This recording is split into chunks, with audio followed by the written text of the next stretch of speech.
بسم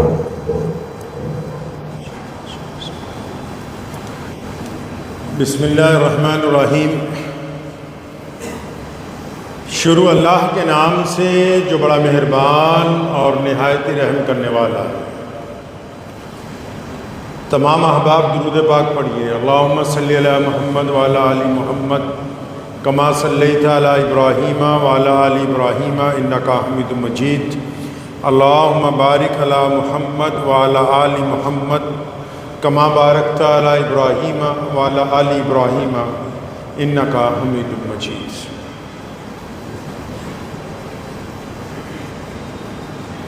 اللہ کے نبی حضرت محمد رسول اللہ صلی اللہ تعالی علیہ وسلم کی جو ذات گرامی ہے،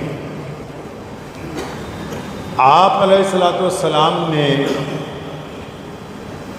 دین اسلام کی شکل میں ایک خوبصورت طریقہ انسانوں کو زندگی گزارنے کا عطا فرمایا۔ جہاں بہت ساری چیزیں اسلام میں ہیں، توحید ہے، ختم نبوت صلی اللہ علیہ وسلم کا عقیدہ ہے، نماز ہے، روزہ ہے، حج ہے، زکوٰۃ ہے، ان کے ساتھ ساتھ نبی علیہ السلام نے تمام امور کے اوپر توجہ دلوائی۔ آپ اگر کبھی غور سے دیکھیں گے اطمینان کے ساتھ، تو اسلام نے جو سماجک ویوستھا کا نظام ہے، گھریلو بھی، محلے کا بھی، شہر کا بھی، قوموں کا بھی، اس کے اوپر بڑی توجہ دی۔ اسلام نے اپنی عبادات کے ذریعے لوگوں کے اندر پیار، محبت، اتفاق بڑھانے کی لامثال دلیلیں جو ہیں وہ کائنات کے سامنے رکھی۔ متعدد جگہ آپ نے سنا ہوگا کہ اگر اکیلے نماز پڑھیں تو ثواب ملتا ہے، جماعت سے نماز پڑھیں تو زیادہ ثواب ملتا ہے۔ جماعت کے ساتھ کسی عام مسجد میں نماز پڑھیں تو زیادہ ملتا ہے، لیکن اگر جامع مسجد میں جا کے پڑھیں تو اس سے بھی زیادہ ملتا ہے۔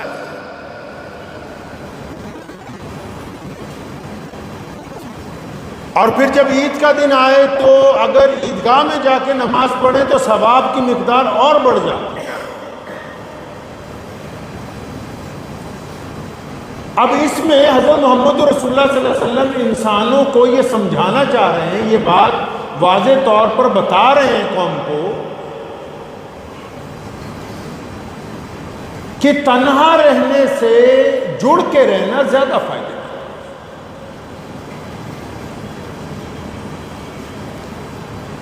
ایک آدمی کوئی کام کرے گا، اگر بہت زیادہ لوگ مل کے اس کام کو کریں گے تو وہ اس کی قبولیت کے امکانات بڑھ جائیں گے۔ عبادت کے اس رنگ کو ہم نے نظر انداز کیا ہے یکسر، اور پھر آپ عبادت میں یہ خاصیت دیکھیے کہ آپ اکیلے نماز پڑھیں گے تو فرض ادا ہوگا، ثواب ملے گا، جماعت سے نماز پڑھیں گے تو فرض بھی ادا ہوگا، ثواب بھی ملے گا، اس کے اوپر جماعت سے نماز پڑھنے کا علیحدہ سے ثواب ملے گا، لیکن جماعت میں امام کی اقتداء کرنے کا اس سے بھی زیادہ فائدہ ہونے والا۔ یعنی پھر عبادت میں یہ بھی آپ کو سمجھا دیا اسلام نے کہ جب آپ اجتماعیت میں آئیں گے، جب آپ میں اتفاق ہوگا تو پھر آپ کے سامنے جس کا آپ کہنا مانیں گے ایک ہی ہونا چاہیے بندہ۔ اسلام نے اپنے ابتدائی امور میں بات رکھی نا، خصوصیت دیکھیں، ایک اللہ وحدہ لا شریک کا حکم ہوا کہ ایک رب کی عبادت کرنی ہے بس۔ اور جب محمد الرسول اللہ صلی اللہ علیہ وسلم آ گئے تو پچھلے جتنے نبی ہیں ان کی عزت تو برقرار ہے، ان کا احترام تو برقرار ہے، ان سے محبتیں تو برقرار ہیں، لیکن ان کا آرڈر کینسل کر دیا۔ اب حکم ہوا کہ اب تو محمد الرسول اللہ خاتم النبیین ہیں۔ اگر کسی کا کہنا مانا جائے گا، اگر کسی کے دستور پر چلا جائے گا، اگر کسی کی شریعت کو تسلیم کیا جائے گا تو فقط ایک نبی ہے، وہ محمد الرسول اللہ صلی اللہ علیہ وسلم۔ ڈسپلن سمجھا رہے ہیں یہاں کہ ایک خدا کی عبادت تو ایک رسول کی اطاعت۔ آپ اسلام کی خوبصورتی دیکھیں کہ وہ اپنے ماننے والوں کو کسی بھی مقام پر تنہا نہیں چھوڑ رہا، ان کو ڈس اپوائنٹ نہیں ہونے دے رہا کہ دائیں جائیں یا بائیں جائیں۔ سیدھا راستہ بالکل واضح طور پر اللہ تبارک و تعالیٰ نے کہ ایک اللہ کی عبادت ہے تو پھر نبی بھی ایک ہی ہے جو خاتم النبیین ہے۔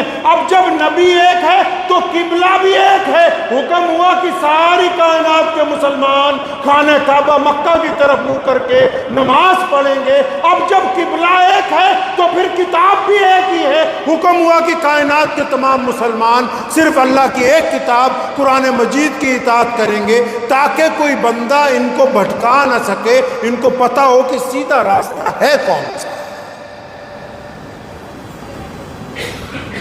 یہ بار بار جو ایک کی بات ہو رہی ہے یہ اس لیے تاکہ انسانوں کے اندر ایکتا لے آئیں، انسانوں کے اندر برابری لے آئیں۔ یہ بار بار جو ایک کا ذکر ہو رہا ہے صرف عبادتوں کے لیے تھوڑی ہو رہا ہے۔ تبھی تو یہ کہہ دیا کہ گورا اور کالا، امیر اور غریب یہ بھی ایک ہی ہیں۔ تبھی تو پھر کہہ دیا کہ ان صفوں میں جب کھڑے ہوں گے امیر، غریب، بادشاہ، نوکر، سرمایہ دار، غیر سرمایہ دار، پلے دار، مزدور، یہ ایک ہی صف میں کھڑے ہوں گے۔ یہ وہ جو ایک کا سلسلہ چلنا شروع ہوا اس کو پھر انسانوں میں بھی منتقل کر دیا کہ جن کا رب ایک ہے، جن کا رسول ایک ہے، جن کا کعبہ ایک ہے، جن کی کتاب ایک ہے، تو پھر وہ آپس میں بھی ایک ہی ہیں۔ ان کے اندر بھی پھر ایک ہی بات ہے۔ تبھی تو کہا کہ جو جماعت میں شامل ہو گیا وہ جنت کے راستے پر چل پڑا، اور جس نے جماعت کو چھوڑ دیا، جس نے اجتماعیت کو چھوڑ دیا، اس نے جہنم کا راستہ اختیار کیا۔ کتنی لامثال بات محمد رسول اللہ صلی اللہ علیہ وسلم امت کو سمجھا رہے ہیں۔ اللہ تعالیٰ نے قرآن پاک میں کہا وَاعْتَصِمُوا بِحَبْلِ اللَّهِ جَمِيعًا، اللہ کی رسی کو مضبوطی سے پکڑ لو۔ لیکن آگے کیا فرمایا؟ فرمایا لیکن آپس میں لڑنا نہیں، آپس میں ایک دوسرے پر الزام نہیں لگانا، ایک دوسرے کی مخبریاں مت کرنا، ایک دوسرے کی عیب مت تلاش کرنا، ایک دوسرے کی کمیاں نکالنے کی مت کوشش کرنا، ایک دوسرے کو نیچا گرانے کی کوشش مت کرنا، ایک دوسرے کے بچوں کی برائیاں مت تلاش کرنا، ایک دوسرے کو دھکا دینے کی کوشش نہ کر۔ کیوں اللہ تعالیٰ کیوں نہ ایسا کرے؟ فرمایا اگر تم ایسا کرو گے تو پھر تمہاری ہوا اکھڑ جائے گی، پھر تمہیں کوئی دنیا میں عزت دینے والا نہیں ہے۔ آپ نے کیا سمجھا کہ صرف یہ 5 وقت کی نماز ہے؟ یہ دیکھیں نا، جمعے کا دن اللہ کریم نے عطا فرمایا ہم کو۔ کیوں عطا فرمایا جمعے کا دن؟ وہ اس اجتماعیت کا اگلا پہلو ہے، اس سے اوپر کا سٹیپ ہے۔ جمعے کا دن بھی اسی لیے بنایا، کیوں؟ تاکہ آپ کے علاقے کے لوگ آپس میں ایک دوسرے سے مل سکیں، اور ممبر مسجد میں اس لیے بنایا تاکہ یہ مسلمانوں کو یہاں پر بیٹھ کے امام آپس میں اتفاق کی باتیں بتائے، محبت کی باتیں بتائے، کردار کی باتیں بتائے، کوئی کمیاں ہو تو اس کے اوپر گفتگو کریں۔ محمد رسول اللہ کی سنت ہے کہ جب جمعے کا دن آ جائے گا امام خطبے کے لیے کھڑا ہوگا تو یہ باتیں نہ کرے گا پہلے کہ نماز میں کتنے فرض ہیں، روزے کیا ہیں، حج کیا ہے، نہیں، وہ پہلے یہ باتیں کرے گا کہ کیا دکھ ہے، کیا تکلیف ہے، کیا پریشانیاں ہیں، کیا سماجی ویوستھا میں کمیاں آئی ہیں، کیا ہمارے لوگ نشے کی طرف لگ گئے ہیں، کیا کاروبار خراب چل رہے ہیں، کیا نوجوانوں کی تعلیم اچھی نہیں ہو رہی، پہلے خطبے میں وہ قوم کی کمیاں یا قوم کی اچھائیاں بیان کرے گا، پھر دوسرے خطبے میں بات کرے گا کہ نماز پڑھا کرو، روزہ رکھا کرو، حج کیا کرو، زکوٰۃ دیا کرو، اللہ کے راستے کے اندر نکلا کرو۔ وہ دوسرے خطبے کی بات ہے، لیکن پہلا خطبہ اس لیے بنایا تاکہ وہ آپ کے ساتھ بیٹھ کے آپ کی ضروریات کا ذکر جو ہے وہ کر سکے۔ اتفاق کی دولت ہے، جن قوموں میں اتفاق ہوتا ہے اللہ ان کو عزت دیتے ہیں، جن خاندانوں میں اتفاق ہوتا ہے اللہ عزت دیتے ہیں، جن کاروباری لوگوں میں اتفاق ہوتا ہے اللہ عزت دیتے ہیں، جن بھائیوں میں اتفاق ہوتا ہے اللہ عزت دیتے ہیں، جن دوستوں میں اتفاق ہوتا ہے اللہ عزت دیتے ہیں۔ لیکن جو ظاہری طور پر آپس میں جڑے ہوئے ہوں اور اندر ایک دوسرے پر چھریاں چلانے کی کوشش کرتے ہوں، ان کو شریعت نے منافق کہا، اور منافقوں کا ٹولہ نہ کل کبھی عزت میں آیا، نہ آج عزت میں ہے، نہ قیامت والے دن ان کو عزت ملنے والی ہے۔ اللہ کو منافق نہیں پسند، منافقین بالکل پسند نہیں اللہ کو۔ محمد رسول اللہ صلی اللہ علیہ وسلم نے وہ کیمیائی بات ہمیں عید کے دن مسجدیں چھوڑ کر عیدگاہ میں جانے کے لیے کیوں کہہ دیا؟ اس لیے کہہ دیا کہ سارا سال یہ چھوٹے اجتماع کرتے ہیں، ایک ایک جگہ بیٹھ کے الگ الگ گفتگو کرتے ہیں۔ عیدگاہیں اتنی بڑی اس لیے بنا دی کہ سال میں جس دن خوشی کا دن آئے تو یہ تمام لوگ ایک دوسرے کے بغل گیر ہو سکیں، تمام لوگ ایک دوسرے کو پہچان سکیں، ایک دوسرے کے دکھ درد کو بانٹ سکیں، ایک دوسرے کے بازو بن سکیں۔ اس لیے اللہ کریم نے یہ نعمت محمد رسول اللہ صلی اللہ علیہ وسلم کے ذریعے مسلمانوں کو عطا کی ہے۔ آپ نے کیا سمجھا کہ 5 وقت کی صرف امامت اور نماز کے لیے مسجدیں بنا دی گئی؟ نہیں نہیں، اس قوم کو درس دینے کے لیے کہ دیکھو اگر کندھے سے کندھا جوڑ کے اللہ کے حضور کھڑے ہو جاؤ گے تو اللہ قبول کر لیں گے، اور اسی طرح کندھے سے کندھا جوڑ کے اگر میدان سیاست میں کھڑے ہوگے، میدان جنگ میں کھڑے ہوگے، اگر میدان کاروبار میں کھڑے ہو جاؤ گے، اگر سماج میں ایک دوسرے کے ساتھ مل کے کھڑے ہو جاؤ گے تو اللہ اس جگہ بھی تمہیں قبولیت عطا فرمائیں گے جس طرح مسجد میں تمہاری نماز کو قبول کیا جا رہا ہے۔ یہ کس نے کہا کہ صرف مسجدیں اس لیے بنا دی گئیں کہ یہاں سے صرف نماز پڑھنے کا پیغام؟ نہیں نہیں، یہ نماز تو آپ کو درس دیتی ہے کہ جڑ کے کھڑے ہو۔ رسول اللہ نے فرمایا درمیان میں سے ہوا بھی نہ گزر جائے تاکہ تمہارے میں اتفاق ہو، محبتیں، کیونکہ محمد رسول اللہ صلی اللہ علیہ وسلم یہ جانتے ہیں کہ جن قوموں میں اتفاق ہوتا ہے، جن نسلوں میں اتفاق ہوتا ہے، جن خاندانوں میں اتفاق ہوتا ہے، اللہ ان کے اتفاق کی وجہ سے ان سے راضی ہو جاتے ہیں۔ اور پھر اس اتفاق میں بڑا درس کیا دیا امت کو؟ یہ تو کوئی بات نہیں کہ قابل سارے ہیں، کوئی قابل نہیں ہوتا، قابل سارے ہی ہیں۔ جب امام نماز کے لیے کھڑا ہوتا ہے تو اس کے پیچھے بڑے بڑے عالم بھی کھڑے ہوتے ہیں، حافظ بھی کھڑے ہوتے ہیں، محدث بھی کھڑے ہوتے ہیں، شیخ الحدیث بھی کھڑے ہوتے ہیں، انجینئر بھی کھڑے ہوتے ہیں، ڈاکٹر بھی کھڑے ہوتے ہیں، اربوں پتی لوگ بھی کھڑے ہوتے ہیں، دولت مند بھی ہوتے ہیں، حسین بھی ہوتے ہیں، بہترین قرات کرنے والے بھی ہوتے ہیں، لیکن ایک امام کو آگے کھڑا کر کے باقی سب کو یہ نماز اطاعت سکھا رہی ہے، فرما برداری سکھا رہی ہے کہ جب کوئی تمہارا امام بنا دیا گیا، جب کوئی تمہارا امیر بنا دیا گیا، جب کسی کو تمہارا بڑا بنا دیا گیا تو اب اس کی تم کمیاں خوبیاں مت تلاش کرو، بلکہ جب وہ تمہاری قوم کے آگے کھڑا ہے، چاہے وہ میدان ہے، چاہے وہ مسجد ہے، چاہے وہ سیاست ہے، اگر تم نے کسی کو اپنا رہبر بنا لیا ہے تو پھر اس کی پیٹھ کے پیچھے کندھے سے کندھا جوڑ کے کھڑے ہو، جس طرح وہ کہے گا تم اسی طرح اگر اقتدا کرو گے۔ وہ رکوع میں جائے گا، تم رکوع میں جاؤ گے، وہ سجدہ کرے گا، آپ سجدہ کریں گے، وہ قیام میں ہوگا، آپ بھی قیام کریں گے، تو اللہ کو یہ ادا پسند آئے گی کہ میرے فرما بردار بندے یہ قابلیت کے باوجود صرف میری اطاعت کے لیے ایک بندے کی امامت کو قبول کرتے ہیں۔ اللہ کو یہ بڑی ادا پسند ہے، اور ان کا اتفاق دیکھ کے اس جماعت کو، اس نماز کو قبول کیا جاتا ہے۔ وہی اتفاق اگر سماج میں ہوگا، وہی اتفاق اگر سیاست کے اندر ہوگا، وہی اتفاق اگر میدان میں ہوگا تو کیا وہاں اللہ تبارک و تعالیٰ عزت نہیں عطا فرمائے گی؟ وہاں بھی عزت ملنے والی ہے۔ یہ اسلام کی بیش قیمت نعمت ہے اتفاق۔ اتفاق میں اللہ نے برکت رکھی ہے۔ آپ اکیلے کھانا کھائیے، نہ تو آپ پیٹ بھر کے اچھی طرح کھا سکتے ہیں، نہ آپ خوش اسلوبی سے کھا سکتے ہیں۔ اسلام نے کہا دسترخوان بچھاؤ اور سارے ایک برابر بیٹھ کے کھاؤ۔ آپ دیکھیں گے کہ کم کھانا اس میں برکت ہو جائے گی، اور جس نے صرف بے دلی کے ساتھ چند لقمے کھانے تھے وہ پیٹ بھر کے کھائے گا، کیونکہ جب اتفاق کے ساتھ لقمہ حلق سے نیچے اترتا ہے تو اس کے اندر لذت کے اندر اضافہ ہو جاتا ہے۔ اس کے اسلام نے کہا کہ بانٹ کے کھاؤ، اسلام نے کہا کہ سب کو اکٹھے بٹھا کے ایک ساتھ میں کھانا کھلاؤ۔ یہ نمازیں، یہ مسجدیں، یہی ہم مار کہاں کھا گئے آ کے؟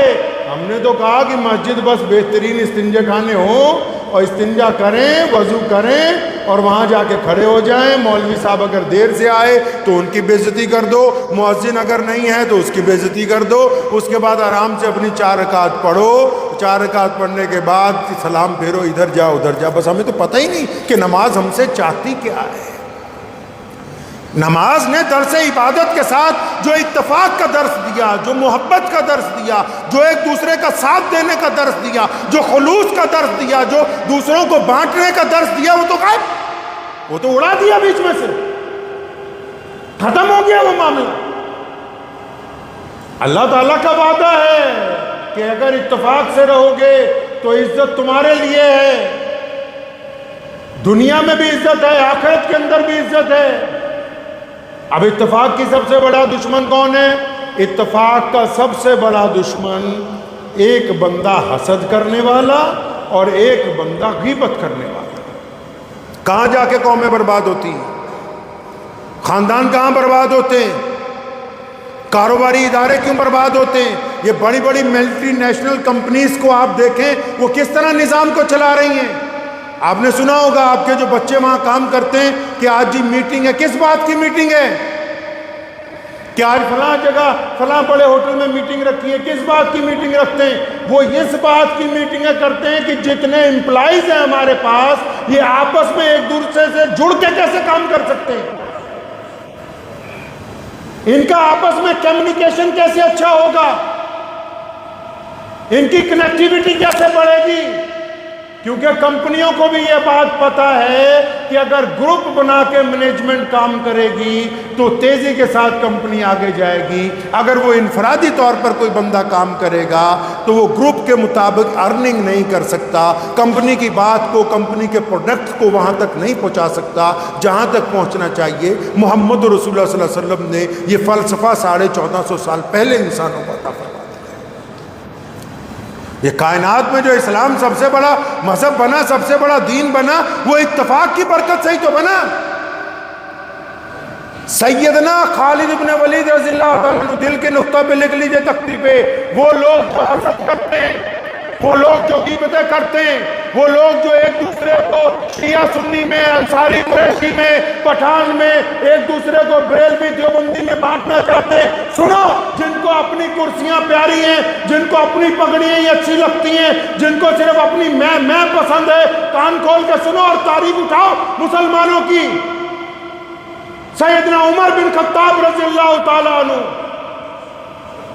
جن کی شہادت کا دن بھی آج ہے، محرم کی پہلی تاریخ ہے، سیدنا عمر بن خطاب رضی اللہ تعالیٰ عنہ جب خلیفہ بنے تو مسلمانوں کا ایک اولو العزم مجاہد جس کا نام تاریخ اسلام میں خالد بن ولید رضی اللہ تعالیٰ عنہ ہے، جو رسول اللہ کے چہیتے صحابی ہیں، جو بے باک صحابی ہیں، جو مسلمانوں میں فتح مکہ میں ہرول دستے کے سالار تھے، جن کے گھوڑوں نے یمن کو رونتے ہوئے کیسر و کسرا کے تخت و تاج کو زمین دوز کر دیا، جنہوں نے کئی درجن ملک مسلمانوں کو فتح کر کے دیے، وہ آگے بڑھ رہے تھے۔ ادھر خلافت میں ابوبکر صدیق رضی اللہ تعالیٰ کا انتقال ہوا، عمر بن خطاب رضی اللہ تعالیٰ مسلمانوں کے جنرل، مسلمانوں کے خلیفہ بن گئے۔ اب خلیفہ، جب کوئی نیا خلیفہ بنتا ہے وہ اپنے حساب سے حکومت چلاتا ہے، اس میں کوئی برائی نہیں۔ امیر المومنین عمر بن خطاب رضی اللہ تعالیٰ جب خلافت کی مسند پہ بیٹھے، انہوں نے کہا کہ کچھ بدلیاں کر دی جائیں، جب نئی حکومتیں آتی ہیں کچھ لوگوں کو بدلتے ہیں، تو انہوں نے یہاں سے آرڈر لکھا۔ خالد بن ولید رضی اللہ تعالیٰ عنہ جہاں فتح کر رہے تھے، 22 ملک فتح کر چکے تھے، اس لشکر میں مسلمانوں کے امیر الامت سیدنا ابو عبیدہ بن جراح رضی اللہ تعالیٰ عنہ، وہ بھی عشرہ مبشرہ میں ہیں، وہ بھی اسی لشکر میں کام کر رہے ہیں کئی سالوں سے، وہ بھی اسی لشکر میں ڈپٹی جنرل ہیں۔ اب ادھر سے حکم نامہ گیا، کیا حکم نامہ گیا؟ کہ خالد کو اتار دیا ہے۔